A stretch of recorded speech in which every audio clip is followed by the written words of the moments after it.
with Andy Woodman after the 3-2 defeat at home against Aldershot Town. Andy, we'll start here first. I've got that down as a self-inflicted defeat 100%. rather than Aldershot winning per se. Well, look, let's not take anything away from Aldershot because they've kept going. At 2-0 down, you can down tools, and they didn't. So let's give them a bit of credit. But some of our defending was horrific, and I can't sort of gloss over that. I mean, we was guilty of our own downfall, and that's as simple as it is. And I've not seen that since I've been here. So sometimes you need to be realigned a little bit, and maybe we have got a bit complacent with being good at home and thinking it's all going to be okay every time. I can't make any excuses for it, Mash. It's interesting that you say that, actually, because, again, it sounds weird to say it, but sometimes it's good to lose, hear me out, just because it resets certain things and allows you to kind of identify, okay, have we, take this the right way, have we got a bit too big for our boots in certain circumstances, etc.? Well, look, you can look at all of these scenarios, conundrums and sort of sayings, but the bottom dollar is, you got to defend. Whether you're 1-0 up, 2-0 up, 5-0 up, you've still got to defend properly because that's what the basis of the team's built on. And if you don't do that, you're going to create yourself a problem. And then, like anything, I say all the time, 2-0 is a tricky result because whoever gets the next goal normally wins. And we gifted them their first goal, absolutely gifted to them. Look, the winner, you got to say, and I'm going to say it, we was on the edge of the box about to take a shot. They end up going to the other end, getting a corner, and then scoring from that sort of phase of play. Schoolboy, absolute schoolboy, and I won't accept it. I won't accept it for one game. I won't accept it at all, and I'll get rid of it out of this football club. I'm not having it.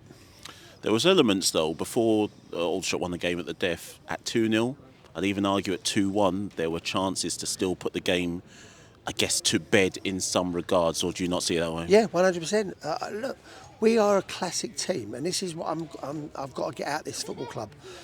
We are a classic team that Gateshead would have gone on and gone 4, 5 and 6 tonight. Not us, we keep it 2-0, I think that's just enough, and then we just have a little go at a shot, or we might just get one in there rather than putting it to bed. And we've got to get that, if we are going to achieve anything at this football club, we have got to get that ruthless streak in here, and it has to come from me, and trust me, I'll be ruthless. Do you think, Aldershot celebrated, as you would do if you come back from 2-0 down, you're going to celebrate a 3-2 win, but the way they've celebrated it was as if Bromley are a big scalp now in this league, and do you see it as Bromley are there to be got at now? Not got at in that sense, but got at in terms of people are going to now see defeat in Bromley as a major statement in the league. Yeah, you have to cope with this when you're up at the table. You have to cope with this situation. The teams want to beat you, but come on, look, what's the point of playing? You've got to get up there and then you've got to stay up there. You can't suddenly think you've cracked it after 18 games. We're not even halfway in the season. So, let's keep this in perspective. We've lost at home. It's one defeat in 9. It's the manner we've lost that's disappointing me. And we've got to make sure we get back to work. I won't gloss on the sending off only because I think it was obvious. I don't think there's any discussion to be had there. I'm not going to be disrespectful to the people that watched that tonight and say, oh, maybe. No, it was a sending off. Ridiculous thing to do. And then finally, obviously, no rest for the wicked. Hartlepool, big long journey on Saturday. Are you glad in some ways? 3 days to go. Got to get out your system straight away. Yeah, listen, that's the only good thing. We've got a tough game at Hartlepool. That'll bring it down to earth. And you've got to be resolute up there as well. And we've got to now get back on the bike, as it were. You fall off a bike and you hurt yourself, you've got to lick your wounds and get back on it. Because if you don't, all of a sudden you're facing, you're staring down the league, and I'm not going to accept that. Cheers, Andy. Much appreciated. Thank you.